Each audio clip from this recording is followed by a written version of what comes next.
hitam illa bitakwa, kecuali juga dengan takwa. Dan Rasulullah menerangkan takwa habuna, takwa itu di sini. Ketika cerita seperti ini teringat pertama kali saya dulu pernah bertemu dengan Abah. Itu malam-malam dikerjain sejak mulai saya datang itu sampai malam belajar pengajian. Itu naik sepeda saya waktu itu nggak gerak itu apa, nggak mau turun, nanjak nggak mau turun dan nggak kuat, dorong. Terus pesannya lucu, terusnya nanti kalau di pengajian kamu jangan makan apa-apa, jangan minum apa-apa. Jadi di pengajian nggak haus, nggak lapar, nggak karena dulu udah takut dan dulu baru pertama kali bertemu. Apalagi di awal mulai masuk bertanya saya, kamu mau saya jadikan tamu saya?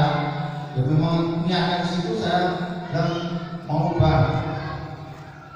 Akhirnya beliau langsung bikin undang-undang namanya tamu itu nggak boleh ngatur tuan rumah. Kamu sekarang saya anggap tamu itu kamu harus nurut apa kataku. Kalau kamu nggak nurut jotosi.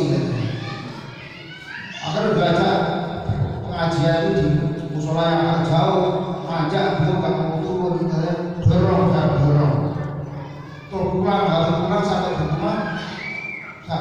Mikir nafsunya, haus mau minum. Baru mau masuk diajak ngaji lagi ke Sukamaringin, tempat Abah Imam Subawai. Main sepeda lagi sampai saya masuk sini, tak punya ngomong gue di mobil ya, ojo macet. Dia nggak boleh makan, nggak boleh nurut. Sampai sana pulang dari sana pikir sampai nafsunya. Pertama kali ketemu sampai rumah nanti minum yang banyak, haus juga. Sampai rumah baru masuk rumah kata beliau ini suka negara film mati kita payah jajak nonton film. Berangkat lagi sampai di lapangan itu lapangan negara itu ternyata nggak jadi nonton. Setelah itu filmnya saya gaya ini ngapusi ceritanya.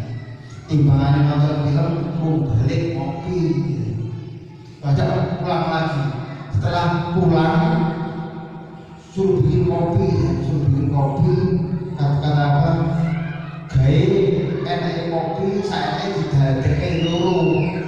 Ternyata di dalam itu kopinya tidak sedikit, gulanya tidak sedikit. Saya bingung nih, bikin dua gimana rasanya? Kenapa di depan di belakang? Pokoknya saya didadek loro, jadi dua. Setelah saya bawa keluar depan baru cerita awal cerita seperti yang saya ungkapkan tadi, cerita tentang takwa Abah. Kata Abah, malam ini Allah itu mempertemukan dua hambanya yang sama-sama bodoh, kata Abah. Sama-sama bodoh yang sama-sama nggak tahu siapa yang paling takwa, siapa yang paling mulia. Mungkin tamunya, mungkin tuan rumahnya. Kata Abah seperti itu. Karena takwa itu adanya di sini. Karena takwa itu adanya di sini. Akhirnya cerita dari takwa sampai pagi nggak terasa, tiba-tiba sudah ada subuh. Akhirnya kok yang kopinya itu kadang sedikit. Terus kalau dulu apa itu rokoknya maaf dari itu rokok samping belum linting gitu. Itu kalau pernah berhenti juga, rokok mabung terus itu. Kembali ke permasalahan pokok membicarakan tentang takwa. Takwa itu intinya kita manut, taat, mengikuti perintah atau menjalankan perintah, menjauhi larangan. Semua yang diperintahkan Allah kita berusaha untuk menjalankan, dan semua yang dilarang Allah kita berusaha untuk meninggalkan.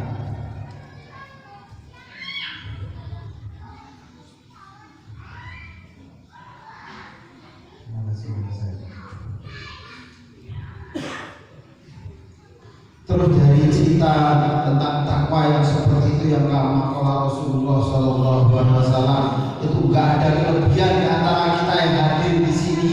Mungkin yang cerita di sini, mungkin yang di bawah. Tapi mudah-mudahan barokah doa Abah juga, mudah-mudahan yang ada di sini semua dimuliakan oleh Allah Subhanahu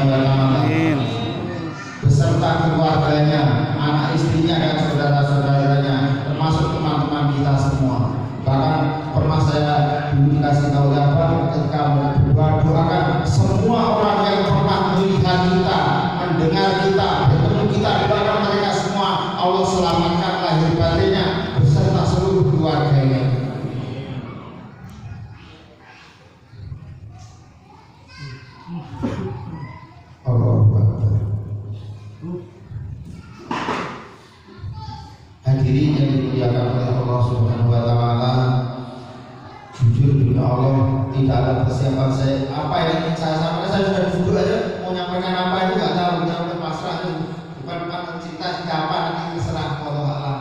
Mudah-mudahan apa yang nanti keluar itu mudah-mudahan ada manfaatnya buat kita semuanya. Berkhusus untuk diri saya, mohon doanya untuk semuanya. Amin, amin, amin, amin ya Allah. Rasulullah SAW pernah menceritakan bahwa ketika kita mendoakan baik kepada saudara kita, ketika kita berdoa baik untuk saudara kita, maka di saat itu Allah utus dua orang malaikat di kanan kiri kita untuk mengaminkan doa kita. Dan kata malaikat diperintahkan oleh Allah di dalam mengaminkan supaya yang didahulukan itu yang mendoakan. Begitu juga sebaliknya, ketika mendoakan jelek pada orang lain, maka dua malaikat itu mengaminkan, tapi aminnya mudah-mudahan yang didahulukan itu yang berdoa. Maka sebaik-baik kita berdoa, mendoakan yang baik, jangan mendoakan yang jelek. Hadirin sekalian yang kami hormati, teringat ketika saya dulu pernah bersama dengan Abah Zainul Mu'arif, dulu pernah di pondok ini bersama beliau. Di pondok di Sendang, saya duluan, beliau datang. Tapi ketika itu kalau ngaji di pondoknya yang ngaji pesantrennya mungkin kelasnya tinggi saya, cuma dalam pengalaman kerohaniannya saya banyak belajar kepada beliau. Teringat waktu itu pernah saya disuruh ngaji kitab ngaji sendiri oleh beliau, itu kitab Masahiful Ibad. Nah, ketika saat ini saya ngomongnya tiba-tiba saya teringat pesan Sayyidina Ali karramallahu wajhah yang ingin saya sampaikan di sini. Mudah-mudahan itu bermanfaat untuk saya pribadi dan juga hadirin yang ada di sini semuanya. Amin. Sayyidina Ali karramallahu wajhah pernah berpesan kepada jemaahnya, pada sahabat-sahabat pada masa waktu itu.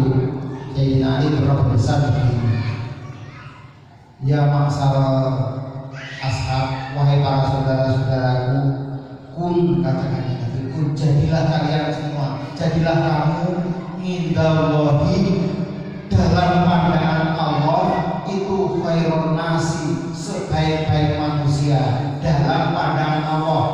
Jadilah kalian semua dalam pandangan Allah sebaik-baik manusia, dan sebaik-baik manusia dalam keterangan itu adalah orang yang paling bertakwa kepada Allah.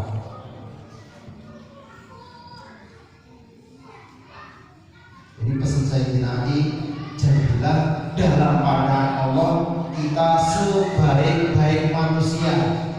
Dan untuk kita bisa menjadi sebaik-baik manusia, ya kita berusaha semaksimal mungkin untuk mengikuti anjuran perintah Allah. Salah satu di antaranya mudah-mudahan nanti akan dilakukan nanti, yaitu kita beristighosa, berzikir kepada Allah, itu salah satu perintahnya. Sehingga sangat luar biasanya kata dalam firman-Nya Allah menyatakan, ketika kamu ingat aku akan ingat kamu. Ketika kamu mendekatiku dengan berjalan, aku akan mendekatimu dengan berlari, dan seterusnya. Mudah-mudahan nanti dalam kita beristighosa, apapun hajat kita yang baik mudah-mudahan dikabulkan oleh Allah Subhanahu wa taala. Amin. Pesan Sayyidina Ali yang kedua, wa kun inda nasi, tapi jadilah kamu ketika kumpul dengan manusia, rajulan minan nas. Kalau lelaki, ya kita lelaki dari sebagian manusia, kita tidak merasa punya kelebihan. Ketika kumpul dengan manusia, kita manusia sama-sama manusia. Ketika tentang kemuliaan yang tahu hanya Allah, karena inna akramakum indallahi atqakum. Yang paling mulia di antara kalian semua adalah yang paling takwa, dan yang paling takwa itu yang paling tahu hanya Allah. Tapi kita berusaha menjadi orang yang terbaik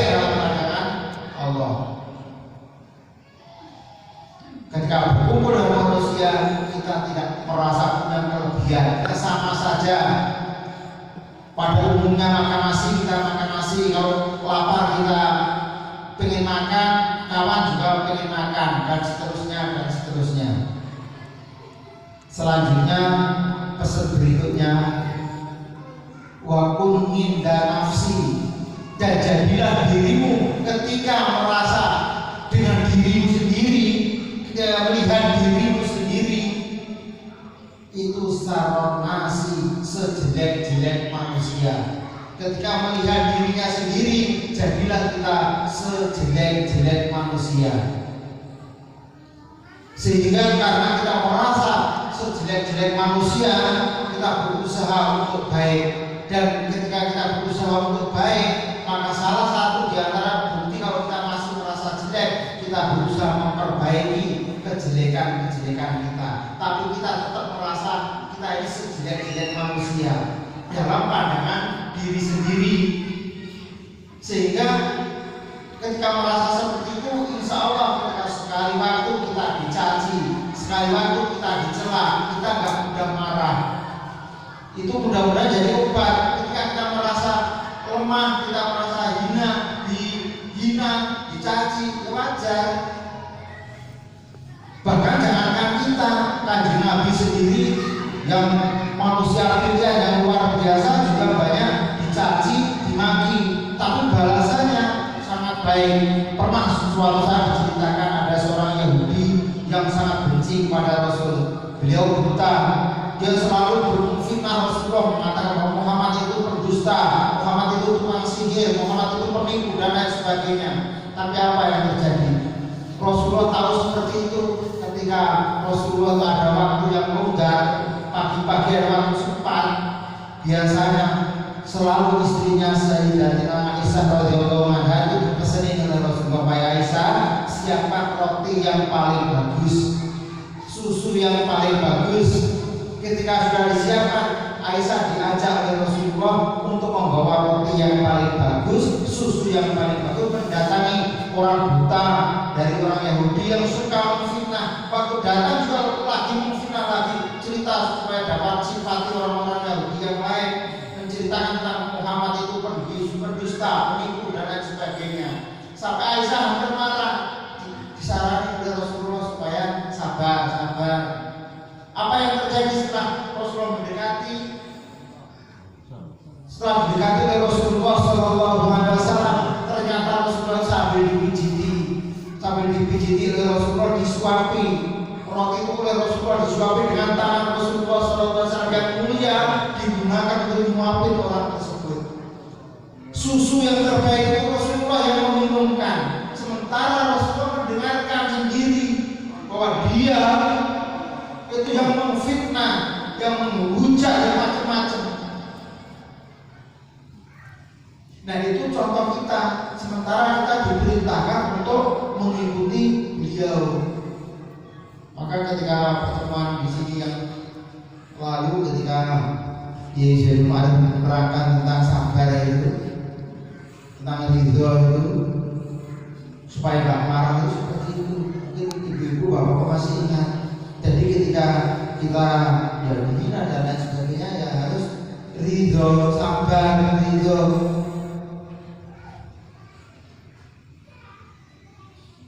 Hadirin sekalian yang kami hormati, itu cerita Rasulullah, para kekasih Allah itu juga banyak difitnah. Bahkan maaf lahir batin, Abah sendiri itu juga kesaksian saya, itu juga banyak difitnah.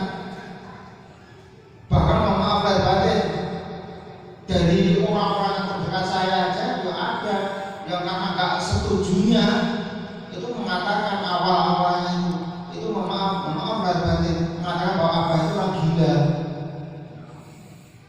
Bahkan ketika dengar saya mau silaturahmi pada beliau, wong edan diparani.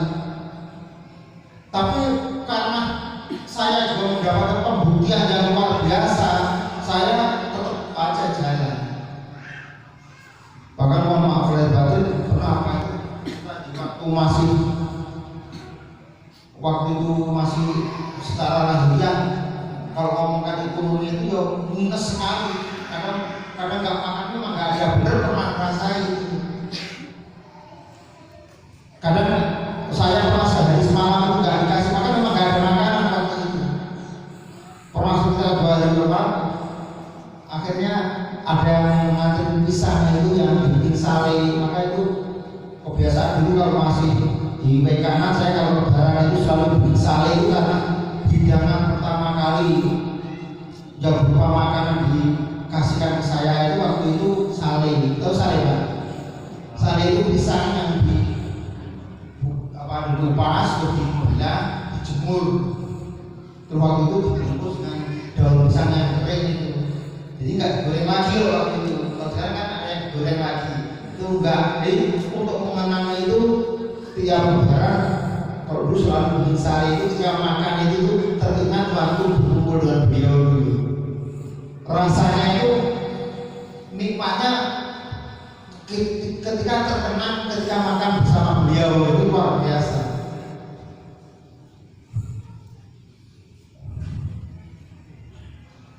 Jadi kita juga belajar sabar seperti sabar minimal ya, berusaha seperti sabar beliau walaupun mungkin kelasnya kecil gitu. Tapi tetap kita diperintahkan untuk sabar dan pasti kita ini ketika mulai kita bersungguh-sungguh mendekatkan diri kepada Allah, pasti suatu saat walaupun kita posisinya benar itu ada aja yang mungkin mengejek, mengolok-olok, dan mungkin itu pasti terjadi. Sehingga pernah ketika ingat ngaji Ihya itu di dalam Ihya itu pernah ditanyakan kepada Imam Abu Hamid Muhammad Al-Ghazali ditanyakan, wahai Imam, kenapa para aulia itu banyak mendapatkan ujian, cobaan, bahkan cacian dan makian? Jawabnya, memang sudah sunatullah. Sudah sunatullah, semua kekasih Allah itu diberi musuh yang banyak. Tapi dia cuek-cuek saja. Tujuannya apa? Kalau nggak ada orang yang mencaci, memaki dan lain sebagainya, terlalu jinak, akhirnya jinaknya dengan manusia. Tapi kalau ada musuh ini pula, bahkan ada iblis, ada setan, ada jin dan lain sebagainya, semua ingin memperdayanya, sehingga apa yang terjadi? Kita hanya berusaha untuk mengandalkan Allah semata. Karena ketika kita diuji macam-macam, kita punya keyakinan bahwa tidak ada yang sanggup menolong kita kecuali Allah. Ketika kita merasa seperti itu ada hari atau waktu yang paling istimewa buat seorang yang berjalan menuju kepada Allah, ketika merasa nggak ada yang bisa menyelesaikan permasalahan kita kecuali Allah. Sehingga kita ketika berdoa punya keyakinan hanya Allah yang bisa menolong kita, hanya Allah yang bisa menyelamatkan kita.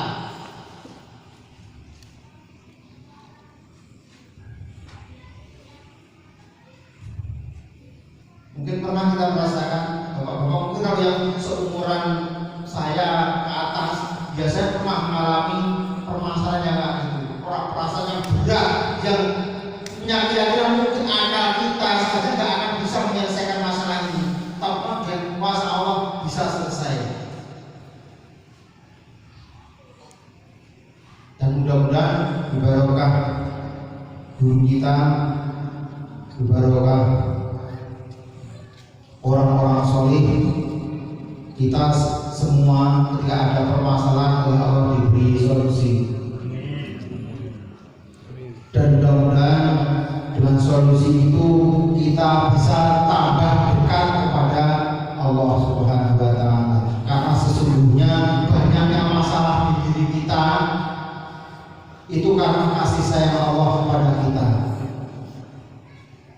Kenapa kasih sayang Allah kepada kita? Maka ingat ketika ngaji hikam itu diterangkan, barang siapa, kata Ibnu Athaillah radhiyallahu anhu, barang siapa diberi kemudahan, keenaan urusan lahiriah maupun batinnya, cuma dia enggak benar-benar berusaha menghadap kepada Allah, patuh kepada Allah, maka dia akan ditarik oleh Allah dengan rantai ujian.